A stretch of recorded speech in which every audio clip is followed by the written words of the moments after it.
Hey, salut tout le monde! Aujourd'hui, si vous vous retrouvez sur cette vidéo, c'est que vous voulez en apprendre plus sur le sommeil. Je pense que nombreux d'entre vous ont choisi le sommeil sur le sondage Instagram. Bref, je vais pas vous faire patienter plus longtemps, j'envoie le jingle, on se retrouve juste après. À part si tu veux peut-être une autre ambiance, tu me dis si tu veux bleu, peut-être jaune, ou...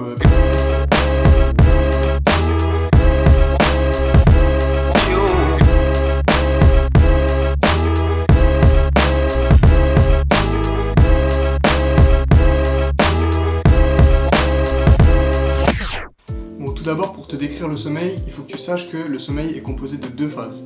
Le sommeil lent, durant laquelle tu as la phase de sommeil léger et la phase de sommeil profonde. La phase de sommeil profonde, c'est toute la récupération d'énergie, la création des rêves, etc. Et tu as le sommeil paradoxal, autrement appelé REM. Cette phase permet de consolider la mémoire et avoir une fixation durable de nos souvenirs. C'est également la phase où nos rêves sont les plus intenses. Petite anecdote d'ailleurs, durant cette phase, tous nos muscles, à part ceux des yeux, sont immobiles. Et quand je dis immobile, c'est immobile, non pas par un relâchement de ces muscles, mais par un blocage de certains motoneurones de la moelle épinière. On est donc paralysé durant cette phase de sommeil. Alors du coup, à quoi sert le sommeil? Je pense que tu as quelques idées derrière la tête, je te laisse m'en dire quelques-unes.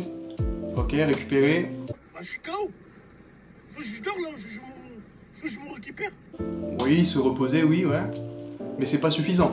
Le sommeil permet de régénérer toutes les cellules de ton organisme, dans n'importe quel organe, jusqu'à ton cerveau, où il établit de nouvelles connexions neuronales. C'est pour ça que le manque de sommeil, on va dire inférieur à 7 heures de sommeil par jour, entraîne une diminution de la matière grise cérébrale dans plusieurs régions de ton cerveau, impliquées dans l'attention, la concentration et la capacité à réaliser des tâches simultanées. Il faut savoir aussi que dormir moins de 5 heures par nuit entraîne une augmentation du risque de mortalité de 15%. De plus, se coucher tard ne t'aide pas à récupérer, bien au contraire. C'est pas parce que tu dors assez que tu dors bien. Dormir assez, c'est par exemple dormir entre 7 et 9 heures, mais il faut que tu dormes à des heures bénéfiques pour ton corps, c'est-à-dire entre 22 heures et 6 heures du matin. Bon, du coup, maintenant tu comprends pourquoi, quand tu étais au collège et au lycée, tes parents ils arrêtaient pas de te dire « passe pas ta nuit devant ton téléphone, dors tôt », parce que oui, le sommeil avait réellement une influence sur tes résultats scolaires. L'adolescence, toi et moi, on l'a vécu, et tu sais très bien que pendant cette période, il y avait une diminution du sommeil, et donc on avait du mal à récupérer. Durant l'adolescence, on a un déséquilibre de phase, c'est-à-dire qu'on ne dort pas aux bonnes heures, et ça entraînait une baisse des facultés cognitives. Encore une fois, l'attention, la concentration, c'est pour ça que ceux qui n'avaient pas un bon sommeil, bizarrement, ils avaient du mal à rester concentrés en cours. D'ailleurs, une étude assez globale a permis de montrer qu'un adolescent manque de 2 heures de sommeil par jour. 2 heures de sommeil par jour, tu te rends compte, pendant 5 jours, ça fait 10 heures de sommeil de manque par semaine, que le week-end tu ne peux pas récupérer bien évidemment. Alors depuis tout à l'heure, j'arrête pas de te dire qu'on dort pas aux bonnes heures, il y a un déséquilibre du cycle circadien. Alors qu'est-ce que c'est tout ça? Je pense que tu le sais, tous les êtres humains, comme tous les animaux, possèdent une horloge biologique interne. Pour rentrer un peu dans les détails, ce cycle est situé dans les noyaux suprachiasmatiques. Celui-ci contrôle tous les cycles circadiens, c'est-à-dire les cycles du sommeil, les cycles du comportement alimentaire, le cycle de la cortisol et le cycle de la température corporelle. Bon alors tu t'en doutes, dans cette vidéo on va plus se concentrer sur le cycle sommeil-éveil, et ce cycle est contrôlé par la mélatonine. Pour rentrer un peu plus dans l'aspect scientifique et biologique, cette hormone est contrôlée par l'épiphyse, autrement appelée la glande pinéale. Elle provient du métabolisme du L-tryptophane et sa sécrétion dépend uniquement de la lumière. Si tu te renseignes un peu sur comment manger équilibré, etc., tu trouveras, je pense, assez souvent des régimes alimentaires à base de tryptophane, évidemment, parce que ça aide à réguler le sommeil. Donc j'en reviens à ma mélatonine. Sa voie de sécrétion est polysynaptique, c'est-à-dire qu'elle nécessite plusieurs interneurones pour pouvoir être sécrétée et libérée dans le sang. La sécrétion de la mélatonine est encore une fois dépendante de la lumière. Donc la lumière du jour, la lumière extérieure, est très importante pour la bonne sécrétion et la bonne régulation de ton sommeil. Pour te schématiser un peu ce circuit de sécrétion de la mélatonine, il faut que tu saches que la lumière passe par les noyaux paraventriculaires. Cette lumière inhibe en permanence la transmission noradrénergique. Ce système noradrénergique permet la synthèse de dopamine, de noradrénaline, etc. Malheureusement, c'est pas le sujet du jour. Si vous êtes intéressé par ce système, vous me le dites dans l'espace commentaire ou vous m'envoyez un DM sur Insta et j'en ferai une vidéo. Donc, cette transmission noradrénergique est inhibée en présence de lumière. Lorsque la lumière du jour s'affaisse petit à petit, ce mécanisme s'active. Les axones du noyau paraventriculaire descendent jusqu'aux neurones sympathiques de la moelle épinière. Le stimulus va se propager jusqu'aux neurones des ganglions cervicaux.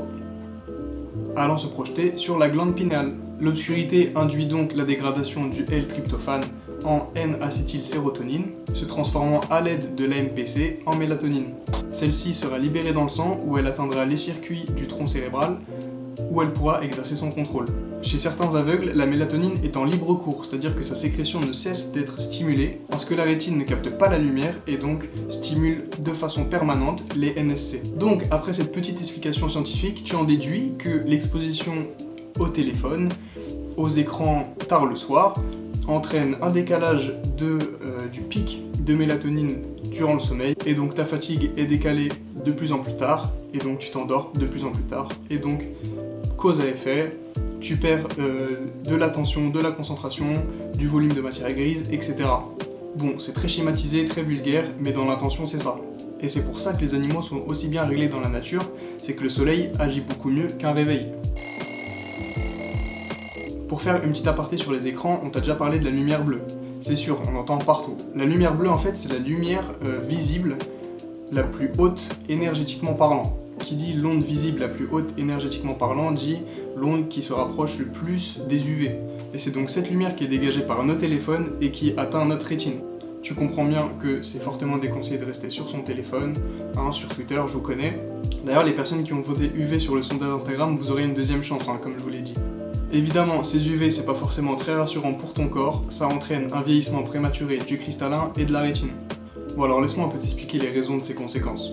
Le sommeil te permet d'avoir un bon équilibre de tes défenses immunitaires. Pendant le sommeil, notre système immunitaire sécrète des molécules appelées cytokines. Ces cytokines ont pour rôle, parmi tant d'autres,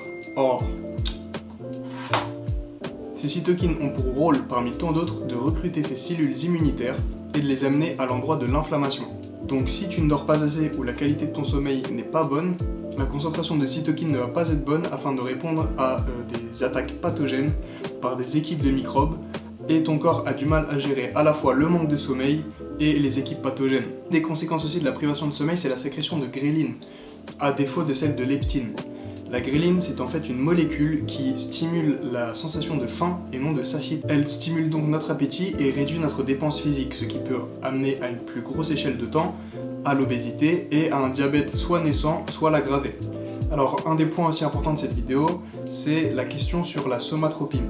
La somatropine, c'est l'hormone de croissance de référence. Elle est synthétisée durant le sommeil et stimule la croissance et la reproduction de tes cellules. Elle permet la synthèse de protéines et leur bonne croissance. Elle permet également d'utiliser les acides gras, donc la graisse, à des fins énergétiques et non de stockage, augmentant leur concentration dans le sang, qui a donc une importance évidente dans le phénomène de l'obésité. Cette somatropine joue également un rôle important dans la reproduction. Elle stimule la synthèse de spermatozoïdes, augmente leur production et améliore leur mobilité. Parce que comme vous le savez, les spermatozoïdes ont un flagelle, une sorte de queue, et pour se déplacer dans l'utérus, ils doivent naviguer grâce à cette queue. Donc moins de somatropine, moins de bons soldats.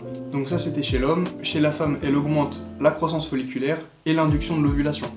Enfin, avec toutes les raisons que je vous ai déjà données et celles que je vais vous donner là, la somatropine c'est un des éléments qui nous fait comprendre pourquoi le sommeil c'est important. Si la somatropine est en déficit dans le corps, elle entraîne une augmentation de la masse grasse et une perte de la masse maigre, c'est-à-dire la masse osseuse, la masse des organes, la masse de la peau, qui est également un organe, et la masse du liquide corporel. Elle représente environ 70 à 90% de la masse corporelle. C'est pour vous dire l'importance de cette masse.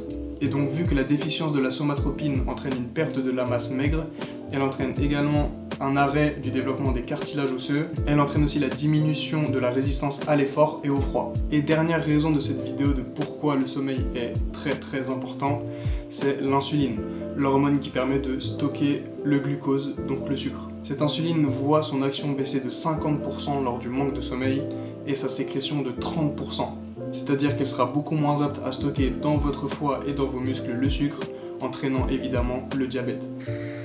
Bon, après tout ça, si j'ai pas réussi à vous convaincre que dormir dans des heures raisonnables et dormir de 7 à 9 heures par nuit, c'est très important, je sais plus quoi faire pour vous.